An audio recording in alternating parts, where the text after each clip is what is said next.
श्री शिवाय नमस्ते भैया, हर हर महादेव, ओम नमः शिवाय। दोस्तों कैसे हो आप सब? स्वागत है आप सबका अपने YouTube चैनल शिव शक्ति पर। दोस्तों आप सबको पता है पितृपक्ष का बहुत ही प्यारा महीना चल रहा है, जो कि दोस्तों 29 सितंबर को चालू हुआ था और 14 अक्टूबर तक चलेगा, यानी कि दोस्तों पूरे 16 दिन। दोस्तों इन 16 दिनों में हमें हमारे पितरों को प्रसन्न करना होता है, हमें हमारे पितरों को तृप्त करना होता है, जिससे कि हमारे पितृ हमसे प्रसन्न रहे और हमारे पितरों का आशीर्वाद हमारे और हमारे पूरी फैमिली के ऊपर बना। और यदि हमारे ऊपर पितृदोष है तो उस पितृदोष का भी निवारण हो जाए, पितृदोष से हम लोग मुक्त हो जाएं। और यदि हमारे ऊपर पितृदोष है तो वह पितृदोष हमारा समाप्त हो जाए, हम दोष से मुक्त हो जाए। दोस्तों आज के इस वीडियो में हम आपको 4 उपायों के बारे में बताने वाले, क्योंकि दोस्तों आपको पितृपक्ष के दौरान करने। यदि आप इन उपायों को कर लेते हैं तो यकीन मान के चलिए दोस्तों, यदि आपके ऊपर पितृदोष है तो उस पितृदोष का निवारण हो जाता है, आप पितृदोष से मुक्त हो जाएंगे।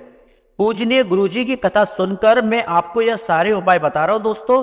यह उपाय मैं आपको बहुत ही सरलता से समझाने का, बताने का प्रयास करूंगा। बस आपसे एक छोटी सी रिक्वेस्ट है, आप वीडियो को पूरा देखें, वीडियो को स्किप ना करें, तभी आप इन उपायों को अच्छे से समझ पाएंगे और आप इन उपायों को अच्छे से कर पाएंगे। खास तौर से मेरी माता और बहनों से रिक्वेस्ट है कि आप वीडियो को पूरा देखें, तभी आप उपायों को अच्छे से कर पाएंगे और समझ पाएंगे। दोस्तों आपको लेना है 7 मुट्ठी चावल और लौंग से करना है एक अचूक उपाय। यह उपाय आपको कैसे करना है यहाँ हम आपको इस वीडियो में पूरे विस्तार से समझाएंगे। तो चलिए दोस्तों आगे बढ़ते हैं और बात करते हैं अपने उपाय की। यदि आप इस उपाय को कर लेते हो तो आपके पितृ आपसे हमेशा खुश रहेंगे, कभी भी आपको परेशान नहीं करेंगे। इस उपाय को करने के लिए लेना है आपको चावल। आपको लेना है 7 मुट्ठी चावल। जो चावल होते हैं ना, जैसा हम आपको दिखा रहे हैं, इस तरह से आपको 7 मुट्ठी चावल ले लेने हैं। अब चावल आपको जरूरी नहीं है कि वो 7 मुट्ठी चावल पूरे आपको साबुत ही लेना है, अगर उसमें कोई चावल टूटा भी रहेगा तो भी चलेगा, बस आपको 7 मुट्ठी चावल ले लेना है। ठीक है, इतनी बात आपको समझ में आ गई दोस्तों। इसके बाद आपको लेना है 1 लौंग। दोस्तों जैसा कि लौंग हमने आपको दिखाया ना, इस प्रकार से आपको 1 लौंग ले लेना है। दोस्तों लौंग लेते समय आपको एक चीज का विशेष ध्यान रखना है, लौंग में जो आगे फूल होता है ना, वह फूल होना चाहिए। लौंग जब आप लेंगे तो इस चीज का विशेष ध्यान रखें कि लौंग के आगे जो फूल है वह होना चाहिए। इसके बाद आपको लेना है एक सफेद कपड़ा। इस प्रकार से जैसा हमने आपको दिखाया ना, इस प्रकार से आपको एक सफेद कपड़ा ले लेना। इसके बाद जो आपने सफेद कपड़ा लिया है ना, इस कपड़े को फिर आपकी टेबल वगैरह के ऊपर बिछाना। और उसके बाद जो आपने 7 मुट्ठी चावल लिया है ना, उन 7 मुट्ठी चावलों को आपको इस कपड़े के ऊपर कुछ इस प्रकार से रख देना है। पहले 1 मुट्ठी चावल डालना है इस प्रकार से, इसके बाद दूसरा, फिर तीसरा, चौथा, 5वां, 6वां और 7वां। इस प्रकार से आपको 7 मुट्ठी चावल आपको इस कपड़े पे डाल देना है। 7 मुट्ठी चावल कपड़े पे रखने के बाद जो आपने 1 लौंग लिए ना, इस लौंग को आपको, जो चावल ये खट्टे हो गए ना, इन चावल के बीच में आपको दबा देना है। इस प्रकार से आपको इस लौंग को इस चावल के अंदर दबा देना है। इसके बाद में दोस्तों आपको इसकी बना लेना है एक पोटली टाइप की आपको इस कपड़े की बना लेना है। पोटली बनाने के बाद आप पोटली बांधेंगे कैसे? तो पोटली बांधने के लिए जो हमारा कलावा आता है ना, उस कलावा का यूज करके आप इस पोटली को बांध दीजिए। इसके बाद में आपको इस पोटली को अपने घर में किसी ऐसे स्थान पर रख देना है जहां पे किसी की नजर ना पड़े। मतलब दोस्तों आपको अपने घर में इस पोटली को छुपा कर रख देना है 7 दिनों के लिए। मतलब कि यह सिर्फ आपको ही पता होना चाहिए कि आपने इस पोटली को रखा हुआ है, किसी और को घर में नहीं पता होना चाहिए। इस तरह से आप इस पोटली को घर में छुपा कर रख दीजिए। दोस्तों पोटली को आप घर में कहीं भी छुपा के रख सकते हैं, चाहे तो वो किचन हो, बेडरूम हो या कहीं भी हो, आपको जहां पर अच्छा लगे वहां इस पोटली को आप छुपा कर रख सकते हैं। इस पोटली को दोस्तों पितृपक्ष में आपको 7 दिनों तक लगातार छुपा कर रखना है। जैसा कि दोस्तों अगर मान लो आपने यह उपाय आज किया, तो आज से लेकर दोस्तों 7वां दिन जो रहेगा ना, तो 6 दिन तक आपको इसको छुपा के रखना है और 7वें दिन आपको इस पोटली को बाहर निकालना है। 7वें दिन इस पोटली को निकालने के बाद आप इस पोटली को लेकर चले आपके घर के नजदीक वाले शिव मंदिर में जाने के बाद सबसे पहले आप भगवान को प्रणाम करें। उसके बाद मंदिर में अंदर जाके बैठ जाए, शिवलिंग के पास अपना फेस उत्तर दिशा में करके जो दोस्तों कुछ इस प्रकार से। इसके बाद दोस्तों इस पोटली को आपको मंदिर में शिवलिंग के आसपास जहाँ कहीं भी आपको प्लेस मिले, वहां पर आपको इस पोटली को रख देना है। आपको इस पोटली को शिवलिंग के ऊपर नहीं रखना है और शिवलिंग के आसपास भी नहीं रखना है। आप शिवलिंग से दूर थोड़ा इस पोटली को कहीं भी मंदिर में रख सकते हैं। पोटली मंदिर में रखते समय आपको अपने पितरों का स्मरण करना है, आपको अपने पितरों का नाम लेना है। यदि दोस्तों आपको आपके पितरों का नाम याद नहीं है तो आप जो पितरों के देवता होते हैं ना, पितरों के देवता होते हैं आर्यमा, आप पितरों के देवता आर्यमा का नाम लेकर इस पोटली को मंदिर में रख दीजिए। दोस्तों नाम याद रहेगा ना, पितरों के देवता है आर्यमा, जैसा कि हमने स्क्रीन पे आपको लिख के भी दिखाया दोस्तों, पितरों के देवता है आर्यमा। आर्यमा जी का नाम लेते हुए आपको इस पोटली को मंदिर में रख देना है और इसके बाद दोस्तों आपको आ जाना है अपने घर। यदि आप इस उपाय को कर लेते हैं तो यकीन मान के चलिए आपको कभी पितृदोष नहीं लगेगा। दोस्तों गुरुजी की एक बुक आती है तर्पण नाम से, उस बुक में इस उपाय का विवरण दिया हुआ है, इस उपाय का उल्लेख किया गया है। यदि आपके पास भी वह बुक है तो उस बुक में आप देख सकते हैं, यह उपाय आपको मिल जाएगा। चलिए दोस्तों आगे बढ़ते हैं, बात करते हैं अपने दूसरे उपाय की। लेकिन उससे पहले दोस्तों जो लोग वीडियो पे पहली बार आए, जो लोग मेरी आवाज को पहली बार सुन रहे हैं, जो लोग इस चैनल पे पहली बार आए, उनसे बस एक छोटी सी रिक्वेस्ट है, वीडियो को लाइक करें, चैनल को सब्सक्राइब करें और कमेंट में हर हर महादेव लिखना ना भूले। दोस्तों ये दोस्तों बात करते हैं अपने दूसरे उपाय की। इस उपाय को करने के लिए लेना है आपको 5 लौंग।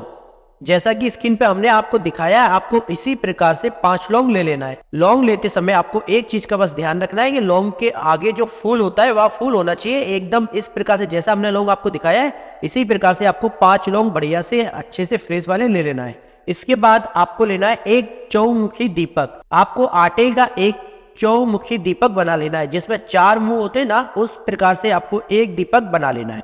4 मुखी दीपक लेने के बाद आपको इसके अंदर भर देना है गौ माता का शुद्ध घी और इसमें आपको लगा देना है 4 बाती। इसके बाद में आपको इस दीपक को लेकर चले जाना है आपके घर के नजदीक वाले शिव मंदिर। शिव मंदिर में जाने के बाद सबसे पहले भगवान को प्रणाम करना, मंदिर में अंदर जाके बैठ जाना शिवलिंग के पास, अपना फेस उत्तर दिशा में करके। इसके बाद आपको इस दीपक को शिवलिंग के पास रखकर प्रज्वलित करना है। दीपक को प्रज्वलित करने से पहले आप जो 5 लौंग लेके गए ना, इन 5 लौंग को आपको दीपक में डालना है और इन 5 लौंग को दीपक में डालने से पहले आपको अपने पितरों का स्मरण करना है। यदि आपको अपने पितरों का नाम याद नहीं है तो आप पितरों के देवता आर्यमा के नाम का स्मरण करते हुए इन 5 लौंगों को आपको दीपक में डाल देना है। इसके बाद में आपको ये चारों बाती जो दीपक पर अपने 4 बाती लग रहे हैं, इन चारों बातियों को प्रज्वलित कर देना है अपने पितरों का स्मरण करते हुए, पितरों के देवता आर्यमा का नाम लेते हुए आपको इन बातियों को जला देना है। जो भी व्यक्ति इस प्रकार से 4 मुखी दीपक को शिवलिंग के पास रखकर उसमें 5 लौंग डालकर जला देता है अपने पितरों का स्मरण करते हुए, उसे कभी भी पितृदोष नहीं लगता और यदि उसे पितृदोष लगा हुआ होता है तो उस पितृदोष का निवारण हो जाता है और वह पितृदोष से मुक्त हो जाता है। दोस्तों एक बार आप इस उपाय को जरूर करके देखिए, बहुत कारगर उपाय है, इस उपाय को आप जरूर कीजिएगा। चलिए दोस्तों आगे बढ़ते हैं और बात करते हैं अपने आज के तीसरे उपाय। इस उपाय को करने के लिए लेना है आपको एक तांबे का लोटा और इसमें शुद्ध जल आपको अपने घर से, अपने किचन से भर लेना है। इसके बाद में आपको इस लोटे को लेकर चले जाना है आपके घर के नजदीक वाले शिव मंदिर। मंदिर में पहुंचने के बाद सबसे पहले आप भगवान को प्रणाम करें, फिर मंदिर में जाकर आप शिवलिंग के पास जाकर बैठ जाए अपना फेस उत्तर दिशा में करके। जो आप 1 लोटा जल लेके गए ना, इस 1 लोटा जल को आपको धीरे धीरे करके 27 बार में आपको शिवलिंग के ऊपर चढ़ाना है। थोड़ा सा आपने जल चढ़ाया, 1 बार हो गया, फिर थोड़ा सा रुक जाना, फिर दोबारा से 1 बार जल चढ़ा देना, 2 बार होगा, फिर थोड़ा जल चढ़ाना 3 बार, 4 बार, 5 बार, ऐसे करते हुए दोस्तों आपको 27 बार इस जल को चढ़ाना है। आपको 1 लोटा जल ही लेके जाना है, इस 1 लोटा जल को ही आपको 27 बार में चढ़ाना है। दोस्तों बात समझ में आ गई आपको? हर बार आपको जल चढ़ाते समय, जल समर्पित करते समय आपको महादेव का जो भी नाम याद है उस नाम का आपको स्मरण करना है।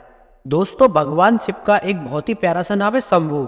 आप शंभु, जब भी आप जल चढ़ाए आप हर बार बोले शंभु, एक बार जल चढ़ाए और बोले शंभु, फिर दोबारा जल चढ़ाने के बाद बोले शंभु। इस प्रकार से दोस्तों आप शंभु नाम बोलते जाएं और जल चढ़ाते जाएं। ऐसा दोस्तों आपको 27 बार करना है। दोस्तों यह उपाय आपको पूरे पितृपक्ष के दौरान करना है। जो भी व्यक्ति इस तरह से इस उपाय को कर लेता है उससे पितृ कभी भी परेशान नहीं करते। दोस्तों इस उपाय को करने के लिए आपको लेना है 1 बेलपत्र, साथ ही आपको लेना है चावल के दाने। अब आपको चावल के दाने कितने लेना है? आपको लेना है 3 चावल के दाने। चावल के दाने लेते समय याद है कि चावल के दाने टूटे नहीं होना चाहिए, खंडित नहीं होना चाहिए। साथ ही आपको ले लेना है थोड़ा सा काला तिल। थोड़ा सा कितना लेंगे? 1 चुटकी काला तिल आपको ले लेना है। साथ ही आपको लेना है 1 तांबे का लोटा और इसमें शुद्ध जल आपको अपने घर से, अपने किचन से भर लेना है। इसके बाद दोस्तों जो जो सामग्री हमने ली है, हमने काले तिल लिए, चावल के दाने, जो बेलपत्र लिए, इन सारी सामग्री को हमें इसी जल में, इस लोटे के पात्र में डाल लेना है। इसके बाद में आपको इस 1 लोटा जल को लेकर आपको अपने पूरे घर में घूमना है। घर में घूमते समय आपको अपने हर एक कमरे में जाना है और कमरे में जाते समय आपको जो आपके पितृ हैं, जो आपके पितृ देवता है, उनके नाम का स्मरण करना है। यदि आपको पितृ देवता याद ना रहे, आपके पितृ कौन से वो नाम याद ना रहे, तो आप पितरों के जो देवता होते आर्यमा, आप उनके नाम का स्मरण भी कर सकते हैं। आप एक एक करके आपके घर में जितने भी कमरे हैं सभी कमरों में आप घूम लेना इस कलश को लेकर। इसके बाद में आपको इस कलश को लेकर चला जाना है आपके घर के नजदीक वाले शिव मंदिर। शिव मंदिर में जाने के बाद सबसे पहले भगवान को प्रणाम करना।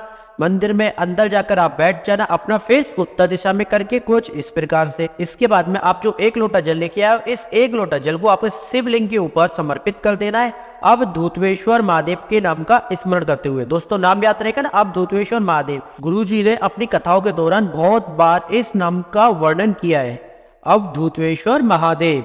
जो भी व्यक्ति पितृपक्ष के दौरान इस तरह से जल शिवलिंग पर अर्पित करता है उसके सारे पितृदोष समाप्त हो जाते हैं, सारे पितृदोषों से उसे मुक्ति मिल जाती है। तो दोस्तों आप भी एक बार इस उपाय को जरूर कीजिएगा। दोस्तों आज के लिए इतना ही। यदि आपको वीडियो ज्ञानवर्धक लगा हो तो वीडियो को लाइक करें, चैनल को सब्सक्राइब करें, कमेंट में हर हर महादेव लिखना ना भूलें।